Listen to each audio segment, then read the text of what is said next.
The New Catacomb. "Look here, Burger," said Kennedy. "I do wish that you would confide in me." The two famous students of Roman remains sat together in Kennedy's comfortable room overlooking the Corso. The night was cold, and they had both pulled up their chairs to the unsatisfactory Italian stove, which threw out a zone of stuffiness rather than of warmth. Outside, under the bright winter stars, lay the modern Rome, the long double chain of the electric lamps, the brilliantly lighted cafes, the rushing carriages, and the dense throng upon the footpaths. But inside, in the sumptuous chamber of the rich young English archaeologist, there was only old Rome to be seen. Cracked and time-worn friezes hung from the walls, gray old busts of senators and soldiers with their fighting heads and their hard, cruel faces peered out from the corners. On the center table, amidst a litter of inscriptions, fragments, and ornaments, there stood the famous reconstruction by Kennedy of the Baths of Caracalla, which excited such interest and admiration when it was exhibited in Berlin. Amphorae hung from the ceiling, and a litter of curiosities strewed the rich red Turkey carpet, and of them all there was not one which was not of the most unimpeachable authenticity and of the utmost rarity and value.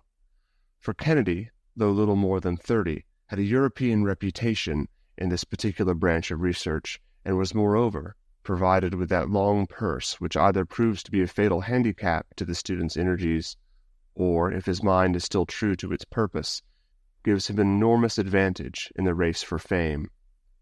Kennedy had often been seduced by whim and pleasure from his studies, but his mind was an incisive one, capable of long and concentrated efforts which ended in sharp reactions of sensuous languor. His handsome face, with its high white forehead, its aggressive nose, and its somewhat loose and sensual mouth, was a fair index of the compromise between strength and weakness in his nature. Of a very different type was his companion, Julius Burger. He came of a curious blend, a German father and an Italian mother, with the robust quality of the North mingling strangely with the softer graces of the South. Blue Teutonic eyes lightened his sun-browned face, and above them rose a square, massive forehead, with a fringe of close yellow curls lying round it. His strong, firm jaw was clean-shaven, and his companion had frequently remarked how much it suggested those old Roman busts which peered out from the shadows in the corner of the chamber. Under its bluff German strength there lay always a suggestion of Italian subtlety, but the smile was so honest, and the eyes so frank, that one understood that this was only an indication of his ancestry, with no actual bearing upon his character. In age and in reputation, he was on the same level as his English companion, but his life and his work had both been far more arduous. 12 years before, he had come as a poor student to Rome, and had lived ever since upon some small endowment for research which had been awarded to him by the University of Bonn. Painfully, slowly, and doggedly, with extraordinary tenacity and single-mindedness, he had climbed from rung to rung of the ladder of fame, until now he was a member of the Berlin Academy, and there was every reason to believe that he should shortly be promoted to the chair of the greatest of German universities. But the singleness of purpose which had brought him to the same high level as the rich and brilliant Englishmen had caused him, in everything outside their work, to stand infinitely below him. He had never found a pause in his studies in which to cultivate the social graces. It was only when he spoke of his own subject that his face was filled with life and soul. At other times he was silent and embarrassed, too conscious of his own limitations in larger subjects, and impatient of the small talk, which is the conventional refuge of those who have no thoughts to express. And yet, for some years there had been an acquaintanceship, which appeared to be slowly ripening into a friendship between these two very different rivals. The base and origin of this lay in the fact that in their own studies each was the only one of younger men who had knowledge and enthusiasm enough to properly appreciate the other. Their common interests and pursuits had brought them together, and each had been attracted by the other's knowledge, and then gradually something had been added to this. Kennedy had been amused by the frankness and simplicity of his rival, while Burger in turn had been fascinated by the brilliancy and vivacity which had made Kennedy such a favorite in Roman society. I say had, because just at that moment the young Englishman was somewhat under a cloud. A love affair, the details of which had never quite come out, had indicated a heartlessness and callousness upon his part which shocked many of his friends. But in the bachelor circles of students and artists in which he preferred to move, there is no very rigid code of honor in such matters, and though a head might be shaken or a pair of shoulders shrugged over the flight of two and the return of one, the general sentiment was probably one of curiosity, and perhaps of envy, rather than of reprobation. "Look here, Burger," said Kennedy, looking hard at the placid face of his companion, "I do wish you would confide in me." As he spoke, he waved his hand in the direction of a rug which lay upon the floor. On the rug stood a long, shallow fruit basket of the light wicker-work which is used in Campania, and this was heaped with a litter of objects, inscribed tiles, broken inscriptions, cracked mosaics, torn papyri, rusty metal ornaments, which, to the uninitiated, might have seemed to have come straight from a dustman's bin, but which a specialist would have speedily recognized as unique of their kind. The pile of odds and ends in that flat wicker-work basket supplied exactly one of those missing links of social development which are of such interest to the student. It was the German who had brought them in, and the Englishman's eyes were hungry as he looked at them. "I won't interfere with your treasure trove, but I should very much like to hear about it," he continued, while Burger very deliberately lit a cigar. "It is evidently a discovery of the first importance. These inscriptions will make a sensation throughout Europe."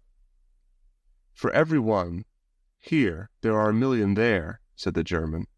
"There are so many that a dozen savants might spend a lifetime over them, and build up a reputation as solid as the castle of St. Angelo." Kennedy sat thinking, with his fine forehead wrinkled and his fingers playing with his long, fair mustache. "You have given yourself away, Burger," said he at last. "Your words can only apply to one thing. You have discovered a new catacomb." "I had no doubt that you had already come to that conclusion from an examination of these objects." "Well, they certainly appeared to indicate it, but your last remarks make it certain. There is no place except a catacomb which would contain so vast a store of relics as you describe." "Quite so. There is no mystery about that. I have discovered a new catacomb." "Where?" "Ah, that is my secret, my dear Kennedy. Suffice it that it is so situated that there is not one chance in 1,000,000 of anyone else coming upon it. Its date is different from that of any known catacomb, and it has been reserved for the burial of the highest Christians, so that the remains and the relics are quite different from anything which has ever been seen before. If I was not aware of your knowledge and of your energy, my friend, I would not hesitate, under the pledge of secrecy, to tell you everything about it. But as it is, I think that I must certainly prepare for my report of the matter before I expose myself to such formidable competition." Kennedy loved his subject with a love which was almost a mania, a love which had held him true to it amidst all the distractions which come to a wealthy and dissipated young man. He had ambition, but his ambition was secondary to his more abstract joy and interest in everything which concerned the old life and the history of the city. He yearned to see his new underworld which his companion had discovered. "Look here, Burger," said he earnestly. "I assure you that you can trust me most implicitly in this matter. Nothing would induce me to put pen to paper about anything which I see until I have your express permission. I quite understand your feeling, and I think it is most natural, but you have really nothing whatsoever to fear from me. On the other hand, if you don't tell me, I shall make a systematic search, and I shall discover it. In that case, of course, I should make what use I liked of it, since I would be under no obligation to you." Burger smiled thoughtfully over his cigar. "I've noticed, friend Kennedy," said he, "that when I want information over any point, you are not always so ready to supply it. When did you ever ask me for anything that I did not tell you? You remember, for example, my giving you the material for your paper about the Temple of the Vestals." "Ah, well, that was not a matter of such importance. If I were to question you upon some new intimate thing, would you give me an answer, I wonder? This new catacomb is a very intimate thing to me, and I should certainly expect some sign of confidence in return." "What are you driving at, I cannot imagine," said the Englishman. "But if you mean that you will answer my question about the catacomb, if I answer any question which you have put to me, I can assure you that I will certainly do so."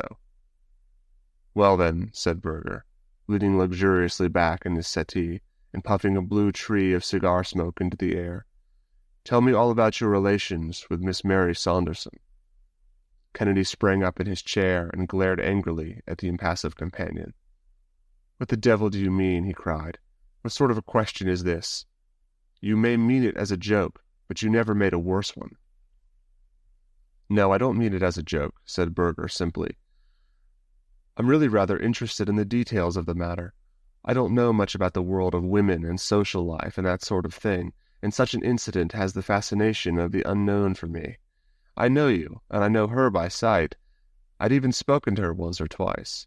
I should very much like to hear from your own lips exactly what it was which occurred between you. I won't tell you a word." "That's all right. It was only my whim to see if you would give up a secret as easily as you expected me to give up my secret of the new catacomb. You wouldn't, and I didn't expect you to. But why should you expect otherwise of me? There's St. John's clock striking 10. It is quite time that I was going home." "No, wait a bit, Berger," said Kennedy. "This is really a ridiculous caprice of yours to wish to know about an old love affair which has burned out months ago. You know we look upon a man who kisses and tells as the greatest coward and villain possible." "Certainly," said the German, gathering up his basket of curiosities. "When he tells anything about a girl which is previously unknown, he must be so. But in this case, as you must be aware, it was a public matter, which was the common talk of Rome, so that you were not really doing Miss Mary Saunderson any injury by discussing her case with me, but still I respect your scruples. So good night." "Wait a bit, Berger," said Kennedy, laying his hand upon the other's arm. "I'm very keen upon this catacomb business, and I can't let it drop quite so easily. Would you mind asking me something else in return, something not quite so eccentric this time?" No, you have refused, and there is an end of it," said Berger, with his basket on his arm. "No doubt you are quite right not to answer, and no doubt I'm quite right also. And so again, my dear Kennedy, good night." The Englishman watched Berger cross the room, and he had his hand on the handle of the door before his host sprang up with the air of a man who is making the best of which cannot be helped. "Hold on, old fellow," said he. "I think you are behaving in a most ridiculous fashion. But still, if this is your condition, I suppose that I must submit to it. I hate saying anything about a girl, but as you know, it's all over Rome. I don't suppose I can't tell you anything which you do not already know. What was it you wanted to know?" The German came back to the stove, and laying down his basket, he sank into his chair once more. "May I have another cigar?" said he. "Thank you very much. I never smoke when I work, but I enjoy a chat much more when I'm under the influence of tobacco. Now, as regards this young lady with whom you had this little adventure, what in the world has become of her?" "She's at home with her own people." "Oh, really? In England?" "Yes." "What part of England? London?" "No, Twickenham." "You must excuse my curiosity, my dear Kennedy, and you must put it down to my ignorance of the world. No doubt it is quite a simple thing to persuade a young lady to go off with you for 3 weeks or so, and then to hand her over to her own family at, what did you call the place?" "Twickenham."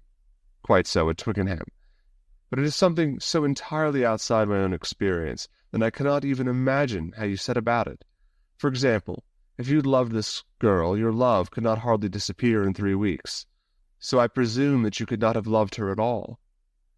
But if you did not love her, why should you make this great scandal which has damaged you and ruined her?" Kennedy looked moodily into the red eye of the stove. "There's a logical way of looking at it, certainly," said he. "Love is a big word, and it represents a good many different shades of feeling. I liked her. And, well, you say you've seen her. You know how charming she could look. But still I'm willing to admit, looking back, that I could never have really loved her." "Then, my dear Kennedy, why did you do it?" "The adventure of the thing had a great deal to do with it." "What? You are so fond of adventures. Where would the variety of life be without them?" "It was for an adventure that I first began to pay my attentions to her. I've chased a good deal of game in my time, but there's no chase like that of a pretty woman. There was a piquant difficulty of it also, for, as she was the companion of Lady Emily Rood, it was almost impossible to see her alone. On the top of all the other obstacles which attracted me, I learned from her own lips very early in the proceedings that she was engaged." "Mein Gott, to whom?" "She mentioned no names." I do not think that anyone knows that. So that made the adventure more alluring, did it? Well, it did certainly give a spice to it. Don't you think so? I tell you that I am very ignorant about these things. My dear fellow, you can remember that the apple you stole from your neighbor's tree was always sweeter than that which fell from your own, and then I found that she cared for me. What, at once? No, it took about 3 months of sapping and mining, but at last I won her over.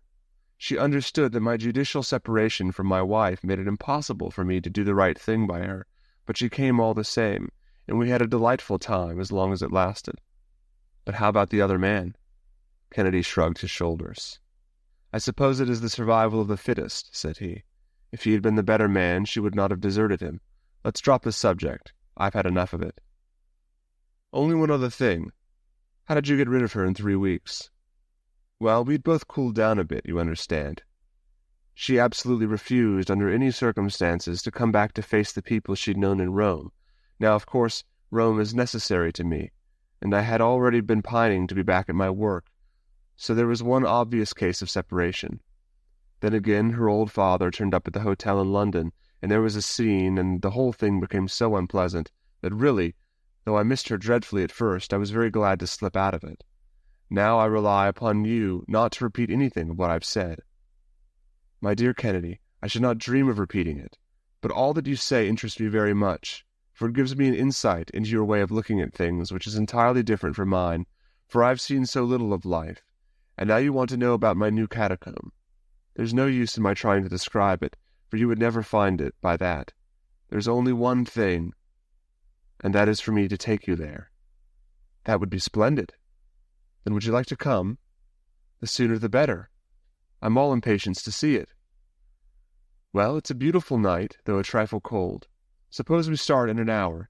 We must be very careful to keep the matter to ourselves. If anyone saw us hunting in couples, they would suspect there was something going on. We can't be too cautious, said Kennedy. Is it far? Some miles. Not too far to walk? Oh no, we can walk there easily. We had better do so then. A cabman's suspicions would be aroused if he dropped us both at some lonely spot in the dead of the night. Quite so. I think it would be best for us to meet at the gate of the Appian Way at midnight. I must go back to my lodgings for the matches and candles and things. All right, Burger. I think it is very kind of you to let me into this secret, and I promise you that I will write nothing about it until you have published your report. Goodbye for the present. You will find me at the gate at 12. The cold, clear air was filled with the musical chimes from the city of clocks, as Burger, wrapped in an Italian overcoat, with a lantern hanging from his hand, walked up to the rendezvous. Kennedy stepped out of the shadow to meet him. You are ardent in work as well as in love, said the German, laughing. Yes, I've been waiting here for nearly half an hour. I hope you left no clue as to where you were going. Not such a fool, by Jove. I'm chilled to the bone.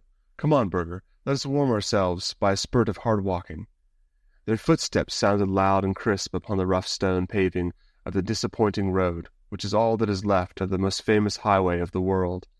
A peasant or two going home from the wine shop, and a few carts of country produce coming up to Rome were the only things which they met.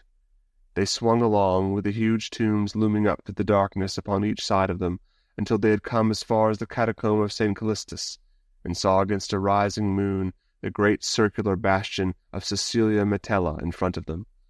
Then Burger stopped with his hand to his side.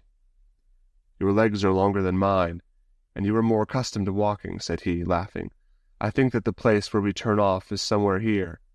Yes, this is it, round the corner of the trattoria. Now it's a very narrow path, so perhaps I'd better go in front and you can follow.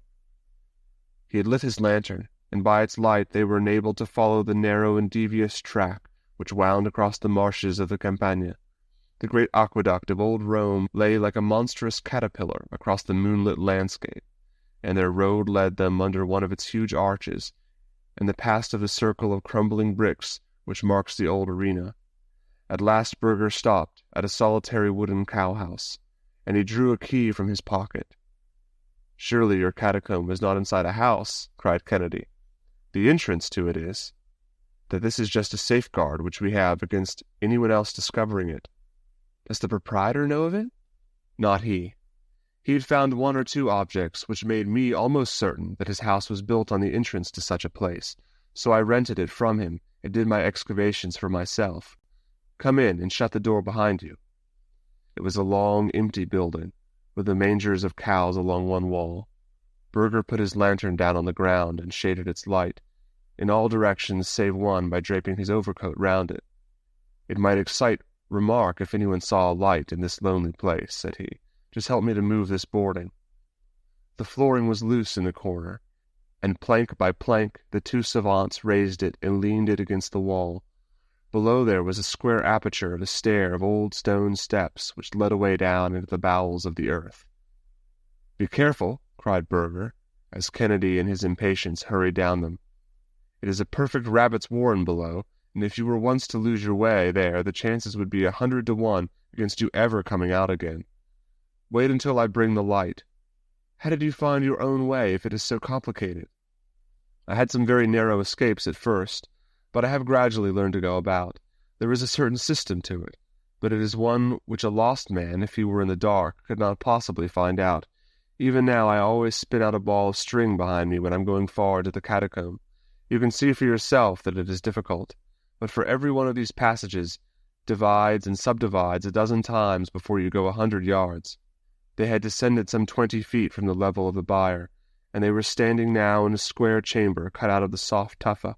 The lantern cast a flickering light, bright below the dim above, over the cracked brown walls. In every direction were the black openings of passages which radiated from this common center. "I want you to follow me closely, my friend," said Burger. "Do not loiter to look at anything upon the way, for the place to which I will take you contains all that you can see, and more. It will save time for us to go there direct." He led the way down one of the corridors, and the Englishman followed closely at his heels. Every now and then the passage bifurcated, but Burger was evidently following some secret marks of his own, for he neither stopped nor hesitated. Everywhere along the walls, packed like the berths upon an immigrant ship, lay the Christians of old Rome. The yellow light flickered over the shriveled features of the mummies, and gleamed upon rounded skulls and long white arm bones crossed over fleshless chests. And everywhere as he passed, Kennedy looked with wistful eyes upon inscriptions, funeral vessels, pictures, vestments, utensils, all lying as pious hands had placed them so many centuries ago. It was apparent to him, even in these hurried passing glances, that this was the earliest and finest of the catacombs, containing such a storehouse of Roman remains as had never before come at one time under the observation of a student. "What would happen if the light went out?" he asked, as they hurried onwards. "I have a spare candle and a box of matches in my pocket. By the way, Kennedy, have you any matches?" "No, you'd better give me some." "Oh, that's all right. There's no chance of our separating." "How far are we going? It seems to me we've walked at least 1/4 of a mile." "More than that, I think. There's really no limit to the tombs. At least, I've never been able to find any. This is a very difficult place, so I think that I will use our ball of string." He fastened one end of it to a projecting stone, and he carried the coil in the breast of his pocket, paying it out as he advanced. Kennedy saw that it was no unnecessary precaution, for the passages had become more complex and tortuous than ever, with a perfect network of intersecting corridors. But these all ended in one large circular hall, with a square pedestal of tufa topped with a slab of marble at one end of it. "By Jove!" cried Kennedy, in an ecstasy, as Burger swung his lantern over the marble. "It is a Christian altar, probably the first one in existence. Here is the little consecration cross cut upon the corner of it. No doubt this circular space was used as a church." "Precisely," said Burger. "If I had more time, I should like to show you all the bodies which are buried in these niches upon the walls, for they are the early popes and bishops of the church, with their mitres, their croziers, and full canonicals. Go over to that one and look at it." Kennedy went across and stared at the ghastly head which lay loosely on the shredded and mouldering mitre. "This is most interesting," said he, and his voice seemed to boom against the concave vault. "As far as my experience goes, it is unique. Bring the lantern over, Burger. I want to see them all." But the German had strolled away, and was standing in the middle of a yellow circle of light at the other side of the hall. "Do you know how many wrong turnings there are between this and the stairs?" he asked. "There are over 2,000. No doubt it was one of the means of protection which the Christians adopted. The odds are 2,000 to 1 against a man getting out. even if he had the light. But if he were in the dark, it would, of course, be far more difficult. So I should think. And the darkness is something dreadful. I tried it once for an experiment. Let us try it again. He stooped to the lantern, and in an instant it was as if an invisible hand was squeezed tightly over each of Kennedy's eyes. Never had he known what such darkness was. It seemed to press upon him and to smother him. It was a solid obstacle against which the body shrank from advancing. He put his hands out to push it back from him. "That will do, Burger," said he. "Let's have the light again." But his companion began to laugh, and in that circular room the sounds seemed to come from every side at once. "You seem uneasy, friend Kennedy," said he. "Go on, man, light the candle," said Kennedy impatiently. "It's very strange, Kennedy, but I could not in the least tell by the sound in which direction you stand. Could you tell where I am?" "No, you seem to be on every side of me. If it were not for this string which I hold in my hand, I should not have a notion of which way to go." "I dare say not. Strike a light, man, and have it into this nonsense." "Well, Kennedy, there are two things which I understand that you are very fond of. The one is an adventure, and the other is an obstacle to surmount. The adventure must be the finding of your way out of this catacomb. The obstacle will be the darkness and the 2,000 wrong turns, which make the way very difficult to find. But you need not hurry, for you have plenty of time, and when you halt for a rest now and then, I should like you just to think of Miss Mary Saunderson, and whether you treated her quite fairly." "You devil, what do you mean?" roared Kennedy. He was running about in little circles and clasping at the solid blackness with both hands. "Good-bye," said the mocking voice, and it was already at some distance. "I really do not think, Kennedy, even by your own showing, that you did the right thing by that girl. There was only one little thing which you appeared to not know, and I can supply it. Miss Saunderson was engaged to a poor, ungainly devil of a student, and his name was Julius Burger." There was a rustle somewhere, the vague sound of a foot striking a stone, and then there fell silence upon that old Christian church, a stagnant, heavy silence which closed round Kennedy and shut him in like water round a drowning man. Some 2 months afterward, the following paragraph made the round of the European press. "One of the most interesting discoveries of recent years is that of the new Catacomb in Rome, which lies some distance to the east of the well-known vaults of St. Calixtus. The finding of this important burial place, which is exceedingly rich in most interesting early Christian remains, is due to the energy and sagacity of Dr. Julius Burger, the young German specialist, who is rapidly taking the first place as an authority upon ancient Rome. Although the first to publish his discovery, it appears that a less fortunate adventurer had anticipated Dr. Burger. Some months ago, Mr. Kennedy, the well-known English student, disappeared suddenly from his rooms in the Corso, and it was conjectured that his association with a recent scandal had driven him to leave Rome. It appears now that he had in reality fallen a victim to that fervid love of archaeology which had raised him to a distinguished place among living scholars. His body was discovered in the heart of the new catacomb, and it was evident from the condition of his feet and boots that he had tramped for days through the tortuous corridors which make these subterranean tombs so dangerous to explorers. The deceased gentleman had, with inexplicable rashness, made his way into this labyrinth without, as far as can be discovered, taking with him either candles or matches, so that his sad fate was the natural result of his own temerity. What makes the matter more painful is that Dr. Julius Burger was an intimate friend of the deceased. His joy at the extraordinary find, which he had been so fortunate as to make, has been greatly marred by the terrible fate of his comrade and fellow worker. End of the New Catacomb